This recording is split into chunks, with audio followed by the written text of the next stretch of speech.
The cameras were rolling, the lights were blazing, and the studio audience had no idea they were about to witness one of the most devastating verbal takedowns in television history. What was supposed to be a routine promotional appearance for a Hollywood legend would become a moment that exposed the cruelest impulses of daytime television and the breathtaking consequences of underestimating someone who has spent decades perfecting the art of performance under pressure. The atmosphere in the studio that morning was thick with anticipation. The View had been hemorrhaging viewers for months, and the producers were desperate for a viral moment, desperate for social media buzz, desperate to remind audiences why they should care about a show that had become a shadow of its former self. When Johnny Depp's publicist reached out about a potential appearance to discuss his latest film project, Joy Behar saw her opportunity. She had been vocal about her opinions regarding Depp's personal controversies in the past. Behind the scenes, she had made no secret of her belief that the actor had escaped accountability for his actions. And now, with a live audience and rolling cameras, she was convinced that a confrontational interview would be exactly what the show needed to generate buzz. What the producers didn't realize, what nobody realized, was that Behar had gone completely off script. The planned interview was supposed to focus on Depp's return to filmmaking and his creative process. But Behar had other plans entirely.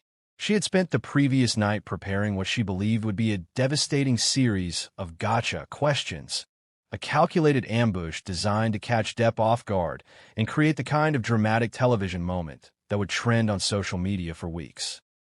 She had convinced herself that she was being a truth teller, a fearless journalist willing to ask the questions nobody else would ask. But as the cameras prepared to roll, the line between journalism and personal vendetta was about to blur into something far uglier. As Depp walked onto the set that morning, the audience erupted in applause. He looked relaxed and genuinely pleased to be there, waving to fans and taking a moment to acknowledge the warm reception. His charm was immediately apparent, the kind of effortless charisma that had made him one of the most beloved actors of his generation. Even some of the crew members who had been skeptical about his appearance were won over by his gracious demeanor. He seemed genuinely happy to be there, ready to discuss his craft and connect with an audience that had supported him through both triumph and turmoil. Behar, however, was practically vibrating with anticipation. She had that look in her eyes, the same expression longtime viewers of The View would recognize, the look that preceded one of her infamous rants. Her knuckles were white against the edge of the table, and she was leaning forward with the intensity of a predator preparing to strike. The other co-hosts seemed uncomfortable, exchanging glances that suggested they might not have been fully briefed on what Behar was planning. There was an awkward energy in the air, the kind of tension that precedes a car crash. As Depp settled into his chair, Behar wasted no time with pleasantries. The moment the cameras rolled, she leaned forward with what can only be described as predatory intensity and delivered her opening salvo. "Johnny, let's be honest here. You've had quite the fall from grace, haven't you? I mean, from beloved pirate to Hollywood pariah. That's quite a journey." The audience audibly gasped. The shift in atmosphere was instantaneous. What had been a warm, welcoming reception had turned into something cold and hostile. This was not the introduction anyone had expected, and Depp's publicist immediately looked toward the producers with alarm. But Depp himself remained completely calm, a slight smile playing at the corners of his mouth, as if he had anticipated exactly this kind of ambush. "Well, Joy," Depp replied, his voice measured and controlled. "I think that's an interesting way to welcome a guest to your show. I was under the impression we were here to discuss filmmaking, but it seems you have a different agenda entirely." His words hung in the air like a challenge. Polite, composed, but carrying the unmistakable weight of someone who had been here before and knew exactly how to handle himself. Behar pressed on, seemingly encouraged by what she interpreted as Depp's defensive response. She leaned in closer, her eyes narrowing as she continued her assault. "Come on, you can't seriously expect us to just ignore the elephant in the room. Your reputation is in tatters. Your career is basically over. And yet, here you're trying to make some kind of comeback. Don't you think the public deserves to hear you take some actual responsibility? The tension in the studio was now palpable. Camera operators zoomed in on Depp's face, expecting to capture a moment of discomfort or anger. They were waiting for the telltale signs of a celebrity unraveling. The flushed cheeks, the clenched jaw, the defensive posturing. But instead, they found something far more compelling. Depp's expression shifted from polite interest to what could only be described as amused disappointment. He tilted his head slightly, studying Behar the way one might study a curious specimen. And when he spoke, his voice carried the kind of theatrical quality that had made him famous. Joy, I have to ask, did someone hurt you this morning?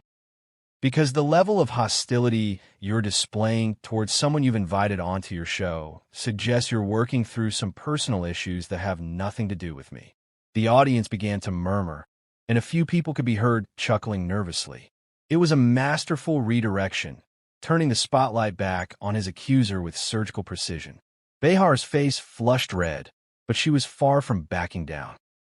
If anything, Depp's response seemed to fuel her determination to prove whatever point she was trying to make. She leaned forward even further, her voice rising with indignation. Don't try to turn this around on me. I'm asking legitimate questions that anyone in journalism would ask. You've been involved in some very public legal battles, and people want to know where you stand. Depp leaned back in his chair, completely relaxed, and delivered what would become the first of several devastating blows. Joy, I've been in this business for over 3 decades. I've sat through thousands of interviews with everyone from respected journalists to tabloid reporters. And I can tell you with complete certainty that what you're doing right now has absolutely nothing to do with journalism. This feels personal, and I'm curious about why that is. The other co-hosts were now visibly squirming in their seats. One of them attempted to interject with a comment about Depp's upcoming film, but Behar cut her off with a dismissive wave of her hand, clearly determined to continue her line of questioning. Consequences be damned. Personal? Behar laughed, but the sound came out forced and unnatural. Johnny, everything about your life has been personal and public for years. You can't have it both ways. You can't court the media when it benefits you and then act like a victim when people ask tough questions. Depp's smile widened, and for a moment, he looked almost impressed by Behar's persistence. It was the look of a seasoned performer recognizing another performer's craft, even if that craft was being directed at him. You know what, Joy? You're absolutely right about one thing. I have been in the public eye for a very long time, and I've learned a few things about people along the way. For instance, I've learned that when someone is this determined to make another person look bad, it usually says more about them than it does about their target. The studio audience was now completely silent, hanging on every word of this unexpected verbal sparring match. Behar seemed to realize that she was losing control of the narrative. The interview was no longer about Depp. It was about her tactics, her motivations. And instead of backing down, she decided to escalate even further. Are you seriously going to sit there and lecture me about character? She demanded, her voice cracking with frustration. You're the one who... But before she could finish her sentence, Depp held up his hand in a gesture that was both polite and commanding. The authority in the gesture was unmistakable. This was a man who was done playing defense. Joy, I'm going to stop you right there, because I think we've reached the point where you need to make a decision about what kind of show you want to run here. The silence that followed Depp's statement was deafening. Even the camera crew seemed frozen, unsure whether they were witnessing great television or a complete disaster. Behar's mouth opened and closed like she was trying to find words that simply wouldn't come. And for the first time since the interview began, she looked genuinely uncertain about how to proceed. Depp continued, his voice remaining calm, but gaining an edge that suggested he was done playing defense. You see, Joy, you invited me here under the pretense of discussing my work. But what you really wanted was to create a moment. You wanted to be the person who finally got Johnny Depp to break down on television. The problem is, you've made a fundamental miscalculation about who you're dealing with. Behar finally found her voice, though it came out sharper and more defensive than before. I don't know what you think you're implying, but I'm a professional journalist with decades of experience interviewing celebrities. I don't need to create moments. They happen naturally when people are honest. Journalist, Depp repeated, and his tone carried just enough surprise to make it clear he found the description amusing. Joy, with all due respect, you host a daytime talk show where you and your co-host discuss pop culture and politics. That's entertainment, not journalism. And the fact that you're trying to hide behind the shield of journalism to justify what is clearly a personal attack tells me everything I need to know about your character. The audience was now completely captivated. What had started as an uncomfortable ambush was turning into something far more compelling, a masterclass in how to handle hostile questioning without losing composure. Several people in the audience could be seen leaning forward in their seats, completely absorbed in the verbal chess match playing out before them. One of the other co-hosts tried again to redirect the conversation, her voice tight with visible discomfort. Johnny, maybe we could talk about your new film project and what drew you to that particular role. But Behar wasn't about to let anyone derail what she still believed could be her moment of triumph. No, I think we need to finish this conversation.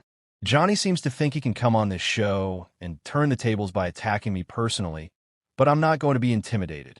Depp laughed, and it was a genuine sound of amusement rather than mockery. Joy, I haven't attacked you personally. I've simply pointed out that your approach to this interview is unprofessional and appears to be motivated by something other than legitimate curiosity about my work. If you want to call that an attack, then I think you're proving my point about this being personal for you. Behar's face was now bright red, and her voice rose with barely contained fury. You want to talk about unprofessional? Let's talk about someone who thinks they can waltz back into Hollywood after everything that's happened and expect people to just forget about their behavior. And then, Depp delivered the line that would become legendary. There it is. Now we're getting to the real issue, aren't we? You're not upset about anything I've done professionally. You're upset because you've decided that I should be punished. And the fact that I'm still working, still creating, still being invited onto shows like yours, that bothers you on a personal level. The accuracy of his observation seemed to hit Behar like a physical blow. She sat back in her chair, clearly struggling to formulate a response that wouldn't confirm what Depp had just suggested. The other co-hosts were now looking everywhere except at their colleague, obviously uncomfortable with how far this had gone. I think, Depp continued, his voice dropping to a tone of almost paternal disappointment, what's really happening here is that you've appointed yourself as some kind of moral arbiter for the entertainment industry. You've decided who deserves redemption and who doesn't, and you're frustrated that the rest of the world doesn't necessarily agree with your assessment. Behar finally exploded. Don't you dare try to psychoanalyze me.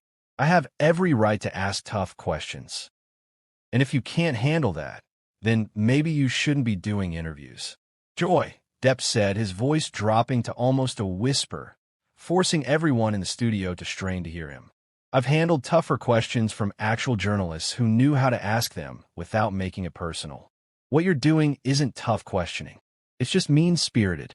And the fact that you can't see the difference is deeply concerning. The camera caught Behar's reaction perfectly.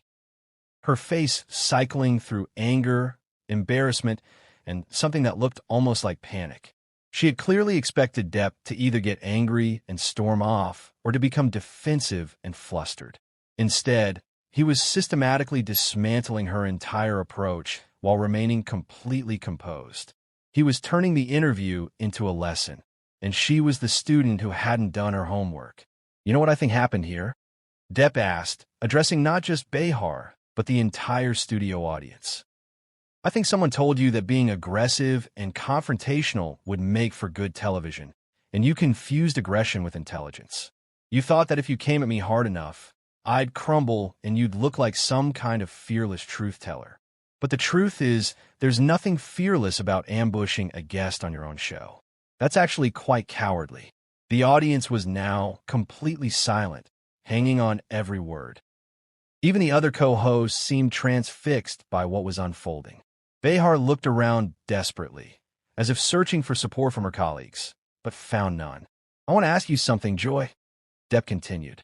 When you were preparing for this interview, did it occur to you that I might actually be a human being with feelings? Or did you just see an opportunity to score points by taking shots at someone you perceive as vulnerable? Behar's mouth opened, but no sound came out. For someone who made her living talking, she seemed to have completely run out of words. The silence stretched on for what felt like an eternity, and it was clear that she had lost complete control of not just the interview, but the entire situation. Finally, Depp leaned forward and delivered what felt like a closing argument. Joy, I came here today to talk about my work, to connect with your audience, and to have what I hoped would be an intelligent conversation. Instead, I've been subjected to what feels like a personal vendetta disguised as journalism. I think your viewers deserve better than that. And frankly, so do you. The weight of Depp's words hung in the air like a challenge that everyone in the studio understood, but no one knew how to address. Behar sat frozen. Her usual quick wit completely abandoned her. And the longer the silence stretched, the more obvious it became that she was in way over her head. The camera operators were getting shots that would become legendary, capturing every micro-expression of her growing panic. One of the producers could be seen frantically gesturing from behind the cameras, clearly trying to signal for a commercial break. But Behar either didn't see the signals or was too proud to take the lifeline being offered. Instead, she made what would prove to be the biggest mistake of her career by deciding to double down on her failed strategy. "You know what, Johnny?" she said, her voice shaking with barely controlled rage. "You can sit there and act like the victim all you want, but everyone watching this knows exactly what kind of person you really are. You can't charm your way out of the truth forever." The moment those words left her mouth, something shifted in Depp's demeanor. The patient, almost amused tolerance he had maintained throughout the interview vanished, replaced by something far more dangerous. When he spoke, his voice carried a cold precision that made everyone in the studio sit up and take notice. "Joy, I want you to listen very carefully to what I'm about to say, because this is important. You just accused me of being a bad person on live television without offering a single specific example of wrongdoing. That's not journalism. That's not entertainment. That's defamation. And the fact that you think you can do that without consequences tells me that you've been surrounded by yes people for so long that you've forgotten how the real world works." Behar's face went pale as the implications of what she had just done began to sink in. She looked toward the producers again, this time with obvious desperation. But Depp wasn't finished. "But here's what's really tragic about this whole situation," he continued, his voice now carrying a note of genuine disappointment. "You had an opportunity today to have a real conversation with someone who has spent decades in this business, someone who could have shared insights about creativity, about resilience, about the craft of acting. Instead, you chose to turn it into a cheap shot fest because you thought that would make you look tough. All you've really accomplished is showing your audience that you're willing to sacrifice basic human decency for what you hope will be a viral moment." The audience was completely riveted now, and several people could be seen nodding in agreement with Depp's words. Behar looked around the studio desperately, as if searching for someone to rescue her from the hole she had dug for herself. But even her co-hosts were avoiding eye contact. "I want to address your audience directly for a moment," Depp said, turning to face the cameras with the kind of charisma that had made him a global icon. "You deserve hosts who treat their guests with respect, who ask thoughtful questions, and who are genuinely interested in having conversations rather than creating conflict for its own sake.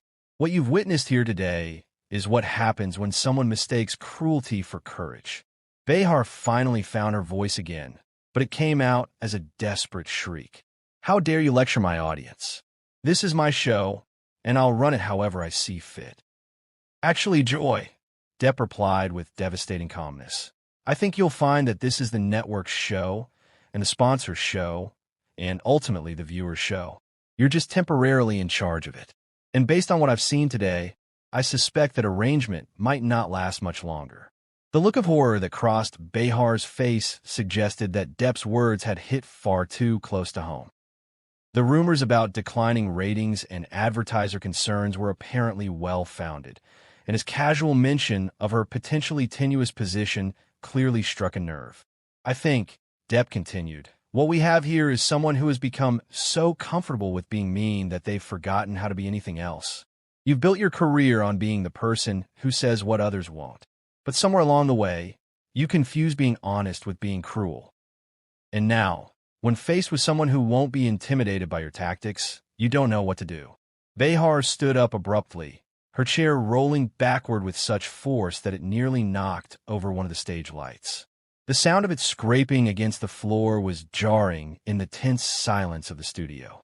"I don't have to sit here and listen to this," she shouted, her voice cracking with emotion.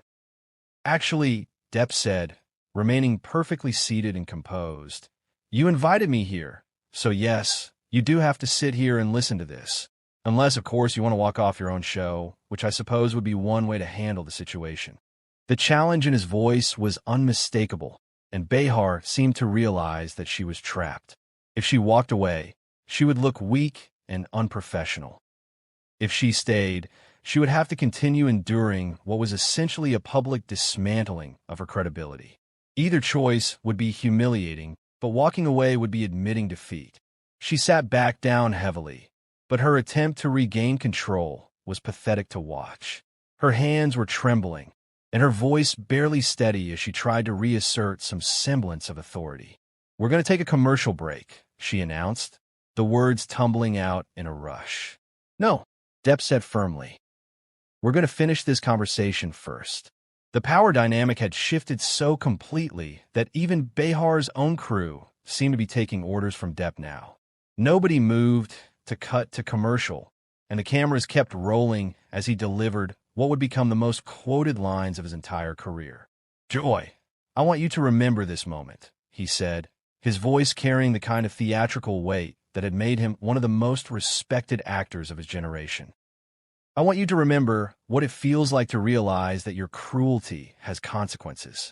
Because someday, when you're wondering why people stopped taking you seriously, why your show got canceled, why your friends stopped returning your calls, you'll think back to today and understand that it all started with your decision to be needlessly cruel to someone who came here in good faith."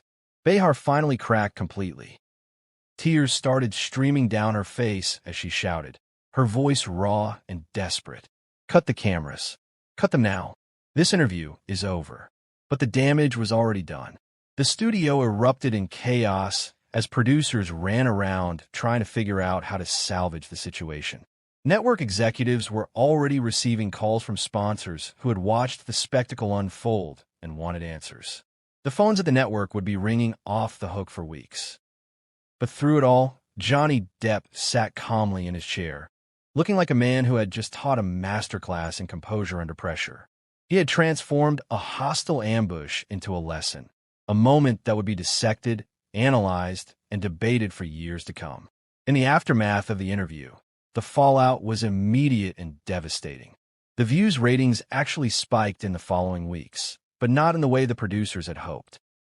People tuned in to see if Behar would address what had happened, to witness the aftermath of her humiliation. The network was forced to issue statements, and behind the scenes, there were serious discussions about Behar's future with the show. The media coverage was relentless. News outlets dissected every moment of the confrontation, analyzing Depp's composure and Behar's desperation.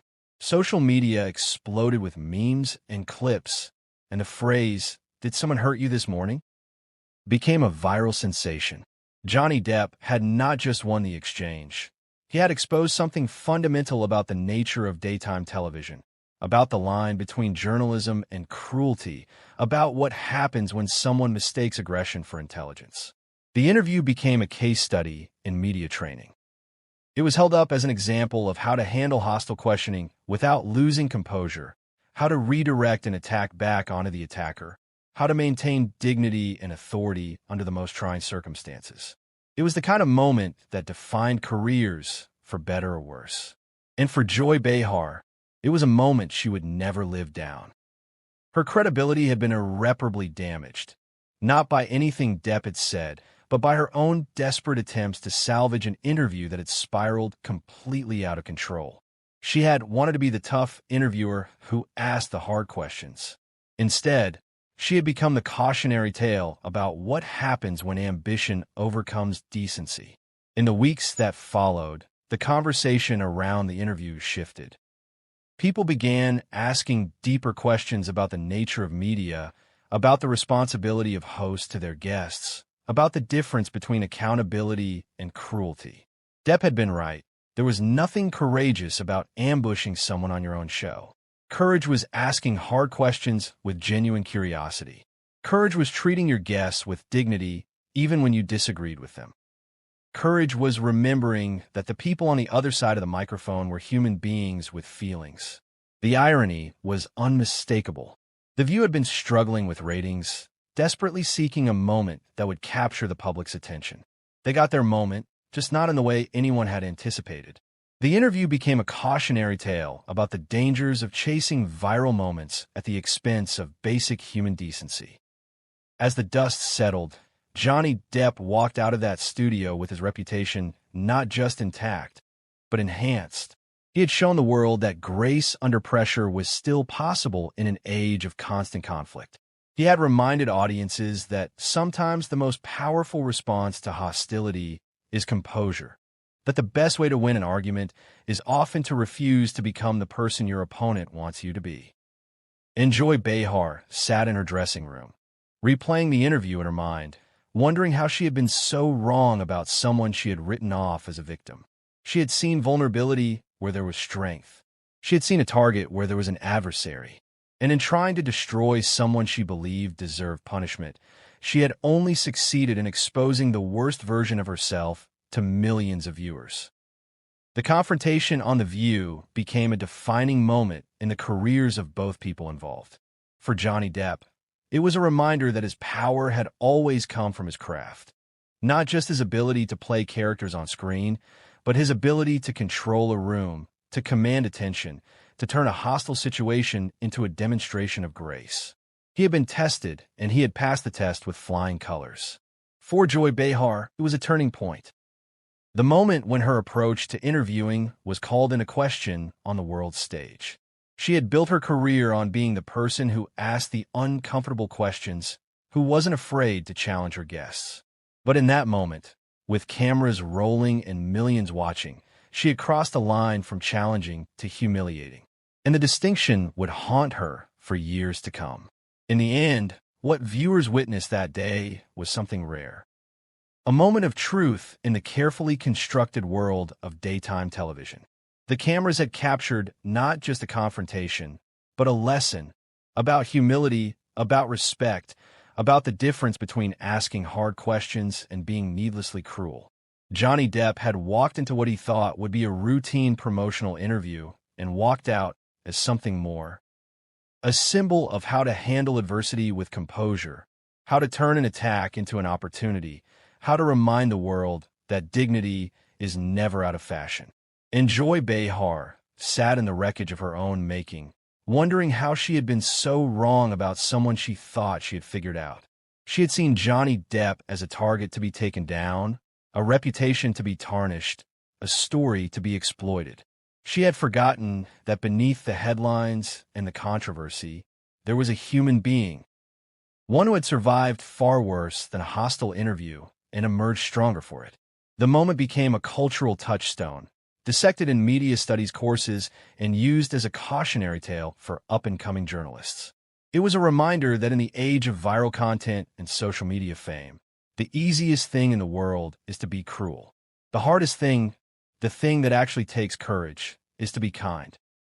To remember that everyone you encounter is fighting their own battles, carrying their own burdens, hoping for understanding rather than judgment. Johnny Depp had taught the world that day that the most powerful weapon in any confrontation isn't aggression or intimidation. It's the simple refusal to become what your enemy expects you to be. He had been accused, attacked, and ambushed, and he had responded not with anger, but with grace. Not with defensiveness, but with insight. Not with cruelty, but with the kind of devastating clarity that can only come from knowing exactly who you are. And in doing so, he had reminded everyone watching that sometimes the most important stories aren't the ones we plan. They're the ones that unfold when we least expect them. The interview that was supposed to destroy his comeback had become the foundation on which it was built. The ambush that was meant to expose his weaknesses had revealed his greatest strengths. The host who thought she was conducting an interrogation had become the subject of one herself. It was in every sense of the word a masterclass in composure, in dignity, in the art of turning an attack into an opportunity. And it proved what Johnny Depp had known all along, that the truth will always outlast the attacks. That character will always triumph over cruelty. And that sometimes the best revenge is simply to remain yourself, no matter how hard someone tries to break you. What we witnessed that day on The View was far more than just another celebrity interview gone wrong. It was a moment that exposed the toxic underbelly of a media culture that has become addicted to conflict and confrontation. It was a reminder that behind every viral moment, there are real human beings with real feelings, and that the pursuit of ratings should never come at the expense of basic decency. Johnny Depp walked into that studio as a guest and walked out as a symbol of something larger. The power of composure in the face of cruelty, the strength that comes from knowing who you are, and the grace that can emerge from even the most hostile circumstances. He reminded us that the most powerful response to an attack is often to refuse to engage on the attacker's terms, to maintain your dignity no matter what, and to let your character speak for itself. Joy Behar, for all her years of experience, learned a hard lesson that day, that the line between tough interviewing and cruelty is thinner than most people realize. She had wanted to create a viral moment, but instead she created a cautionary tale. She had wanted to be seen as a fearless truth-teller, but instead she was seen as someone who had forgotten the difference between asking hard questions and being needlessly cruel. In the end, the interview became a mirror, reflecting not just the two people at its center, but the culture that had created them. It challenged us all to think about the kind of media we consume, the conversations we engage in, and the way we treat the people we disagree with. It reminded us that courage isn't about being the loudest voice in the room. It's about being the one who remembers that everyone deserves dignity, even when they've been accused of terrible things. And perhaps that's the most important lesson of all. In a world that too often rewards cruelty and celebrates conflict, the greatest act of defiance is simply to remain human. To remember that every person you encounter is fighting their own battle, carrying their own pain, hoping for understanding rather than judgment. And to respond to hostility not with matching hostility, but with the kind of grace that makes the world a slightly better place. Johnny Depp walked out of that studio with his head held high, not because he had won a battle, but because he had refused to become the person his opponent wanted him to be. He had shown that in the end, the most powerful thing you can be is exactly who you are, and that sometimes that's enough to change everything. What are your thoughts on this legendary confrontation? Drop a comment below and let us know. Do you think Joy Behar's approach crossed the line, or was she justified in asking tough questions? And how do you think Johnny Depp handled the situation? Subscribe for more deep dives into the moments that define pop culture history.